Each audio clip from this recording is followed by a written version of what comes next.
Balon.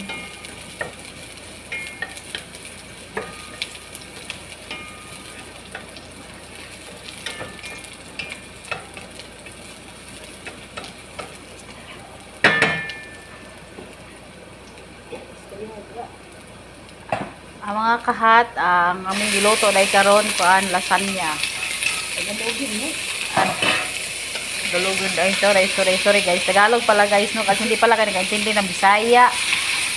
Mga viewers tayong Tagalog. Yung lulutuin pala na ni DJ Hat ngayon is lasagna. Ganito yung proseso sa pagluto.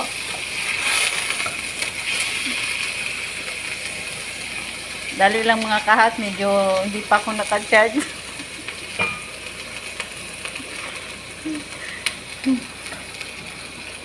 Diba na po? Tawa na tawa. Diba itong nagbo-voice cover? Tawa na tawa. Kaya yan. Nahirapan kasi ako na nalilibog eh. Bisaya ba o Tagalog? Nahirapan siya sa kalisod mga kahat. Ayan mga kahat. Kuhan yan mga kahat. Karop, laham. Mushroom lang, mushroom. Laham from. Paano natin yung tubig para hindi siya malangsa.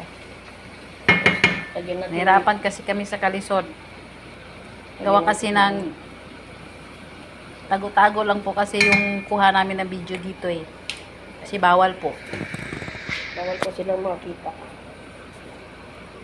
Magagalit po yung mga karof.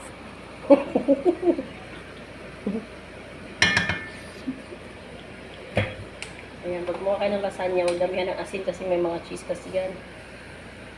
Oo, wag damihan ng asin para hindi masyadong malat. Katamtaman lang yung timpla, yung isang kutsara lang. Kasi may asin ka, may ano kasi yan, cheese. So, ayan, para Tapos haluin.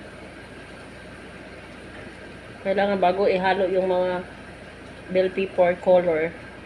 Yung, ano na siya, wala na siyang tubig na. Kasi sariling tubig ng meat. Malangsa kasi pag hinaluan agad ng mga kamatis.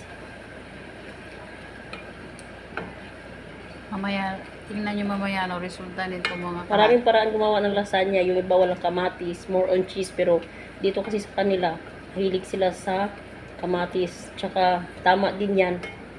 Lagyan ng kamatis kasi yung laham mushroom nila, yung giniling nila is medyo malangsa kasi hindi naman talaga yan beef. Ano yan eh, yung parang carnero. Yan. So, Sarap kailangan yan, mga siya. kahat. Kayo mga kahat, kakain ba kayo ng karnero mga kahat?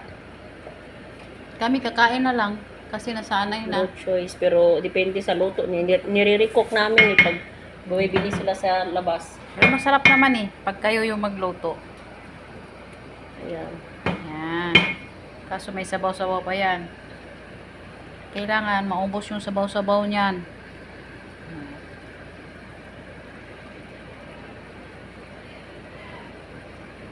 Saan siya bahalag taas?